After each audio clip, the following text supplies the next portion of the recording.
সুপ্রিয় বন্ধুগণ, আজকে আমরা আলোচনা করব কমপ্লিটিং সেন্টেন্স। তাই আসুন ভিডিওটি প্রথম থেকে শেষ পর্যন্ত দেখি এবং পুরো বিষয়টি বুঝে নেই। আজকের ভিডিওটি Khan method a complete book of written spoken English grammar এই বই থেকে নেওয়া হয়েছে। এই বইটি সম্পূর্ণ বাংলা অর্থ সহকারে ভিডিও লেকচার আলোকে তৈরি করেছে। আমাদের ভিডিওগুলো দেখুন, ইনশাআল্লাহ প্রতিটি ভিডিও আপনাদের কাজে আসবে এবং ভালো লাগবে। ইতিমধ্যে এই বই থেকে 300 থেকে 350 ভিডিও লেকচার ফেসবুক, ইউটিউবে আপলোড দেওয়া হয়েছে। যাদের ভিডিও লেকচার দেখেননি তারা ভিডিওগুলো দেখুন, এবং যারা ভিডিও লেকচার খুঁজে বের করতে সমস্যা তারা ইনবক্স কমেন্টস বক্সে কমেন্টস করে দেন কোন ভিডিওগুলো দেখতে চান, তাহলে উক্ত ভিডিওগুলো আমরা লিঙ্ক দিয়ে দেবো যাতে আপনারা সহজে দেখতে পারেন। এছাড়া যাদের ভিডিও লেকচার দরকার তারা আমাদের সাথে যোগাযোগ করুন, কমেন্টস করুন। ইনশাল্লাহ পেন ড্রাইভের মধ্যে ভিডিও লেকচার নিয়ে একা একা বাসায় বসে পড়তে পারবেন।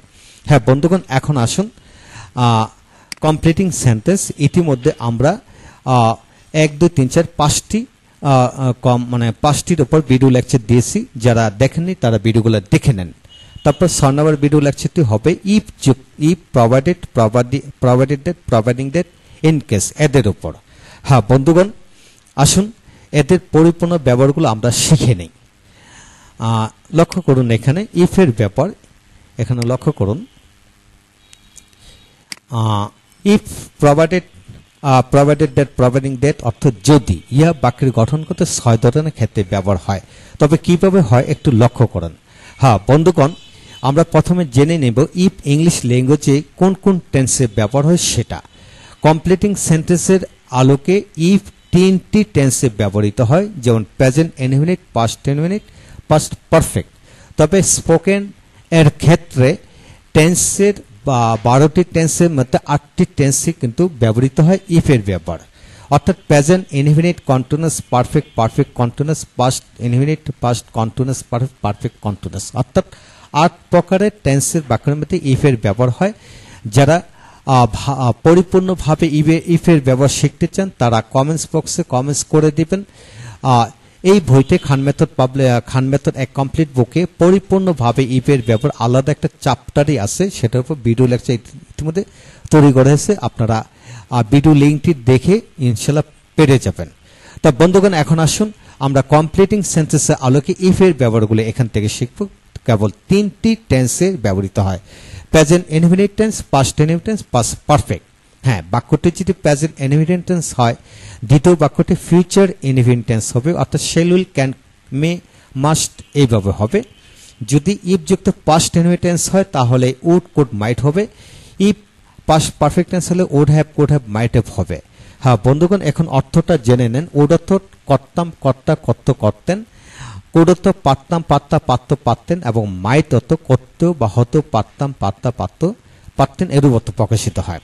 এখন আসুন প্রথম নিয়মটি আমরা শিখব if plus present indefinite tense যুক্ত বাক্য কিভাবে হয়। যেমন ইফ ইউ ওয়ার্ক হার্ড, যদি তুমি কঠোর পরিশ্রম করো, you can prosper in life, তুমি জীবনে উন্নতি করতে পারবে। If he is a teacher in English, যদি সে ইংরেজি শিক্ষক হয়, he can speak English well, সে ভালো করে ইংরেজি বলতে পারবে। ইফ ইউ আর হ্যাপি, যদি তুমি সুখী হও, you can make other happy, তুমি অপরকে সুখী করতে পারবে।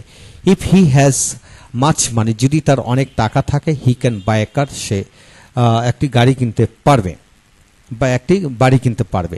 If there is a car in my house, in your house, যদি তোমার বাড়িতে একটি গাড়ি থাকে, ইউ ক্যান ড্রাইভ ইট, তুমি এটা চালাতে পারবে। If to walk in the morning is good for health, যদি সকালবেলা হাঁটার স্বাস্থ্যের জন্য ভালো হয়, I must walk in the morning, আমি অবশ্যই সকালবেলা হাঁটবো।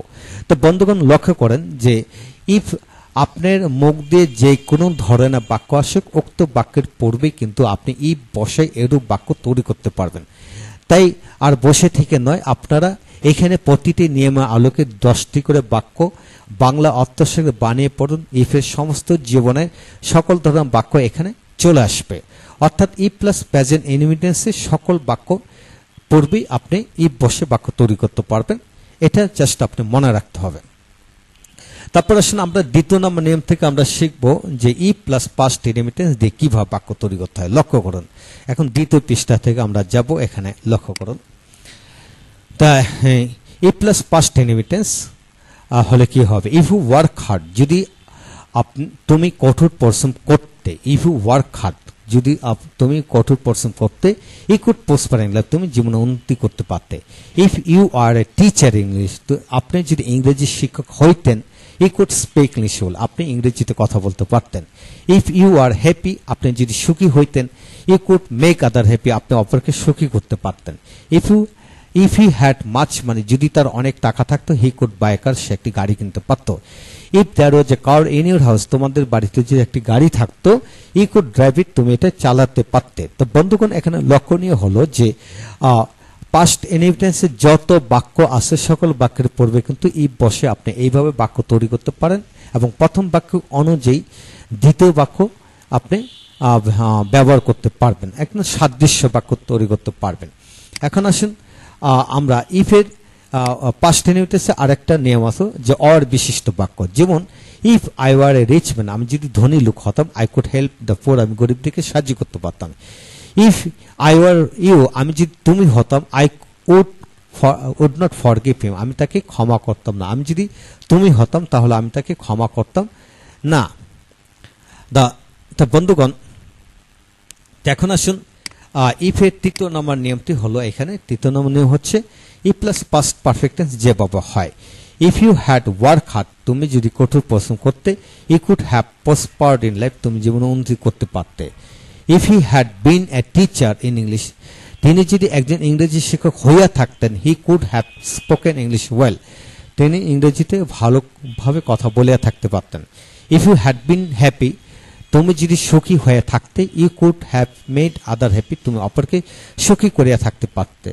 তো বন্ধুগণ এইভাবে সবগুলি বাক্য আপনি বাংলা মিনিংফুল করে পড়ুন এবং লিখে পড়ুন এবং প্রতিটা বাক্যের আদলে আপনি অর্থাৎ পাস্ট পারফেক্টনেসে যত বাক্য আছে সকল বাক্যের পূর্বে আপনি ইফ বসে আপনি বাক্য তৈরি করতে পারবেন। তাই চেষ্টা করুন, ইনশাল্লাহ এগিয়ে যাবেন।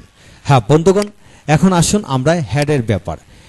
হ্যাড যদি অর্থে ব্যবহৃত হয়, তাই এখন ইফ আর হ্যাড একই ধরনের, ধরেন এই বাক্যটাকে যদি আমি ইফ বাদ দিয়ে হ্যাডটা আগে বসে তাহলে যদি অর্থ প্রকাশিত হবে। যেমন হ্যাড আই বিন দেয়ার, আমি যদি সেখানে থাকতাম, হ্যাড আই বিন দেয়ার, আমি যদি সেখানে থাকতাম I would not have forgiven him, আমি তাকে ক্ষমা করতাম না। তো বন্ধুগণ এই হলো বিষয় যে হ্যাডের তিনটি গঠন আছে, যেমন হ্যাড প্লাস সাবজেক্ট ভার্বের পাস্ট পার্টিসিপল ফর্ম, আবার বিন দিয়ে, আবার নাউন ফ্রেজ দিয়ে। যেমন হ্যাড ইউ ওয়ার্ক হার্ড, তুমি যদি কঠোর পরিশ্রম করিয়া থাকতে you could have prospered in life, তুমি জীবনে উন্নতি করিয়া থাকতে পারতে। অর্থাৎ পাস্ট পারফেক্ট টেন্সে ইফ না বসে হ্যাডটা আগে বসালে এবং কমা দিয়ে যদি আরেকটি বাক্য বসেন তাহলে যদিও প্রকাশ হবে, এরূপ জাতীয় বাক্য আপনি পড়তে পারেন। তো বন্ধুগণ আমরা পরবর্তী লেকচারে এদের উপর আরো বিস্তারিত আলোচনা করব। আজকে ভিডিও থেকে আমরা শিখে নিলাম ইফের পরিপূর্ণ ব্যবহার, অর্থাৎ ইফ দিয়ে আমরা তিন ক্যাটাগরি বাক্য পাই, সেই তিন ক্যাটাগরি বাক্যগুলো এখানে আমরা পুঙ্খানুপুঙ্খভাবে শিখে নিলাম। আপনাকে যদি হাজার হাজার বাক্য দিয়ে বোঝানো হোক না কেন, আপনার এরূপ ব্যবহারই হবে, এর বাইরে কোনো ব্যবহার নেই। ইনশাল্লাহ সবগুলো বাক্য শিখে ফেলুন, ইনশাল্লাহ আপনার থেকে সকল ব্যবহারগুলি আপনার রপ্ত হয়ে যাবে। পরবর্তী ভিডিওতে আমরা আলোচনা করব বন্ধুগণ, এখানে পরবর্তী ভিডিওতে আলোচনা করব আমরা হ্যাডের ব্যবহার, হ্যাড এবং আনলেস ইফ নট অ্যাডের ব্যবহারগুলো আমরা আলোচনা করব। তাই আমাদের সাথে থাকুন, ইনশাল্লাহ প্রতিটি ব্যবহার আপনাদের কাজে আসবে। Thank you very much.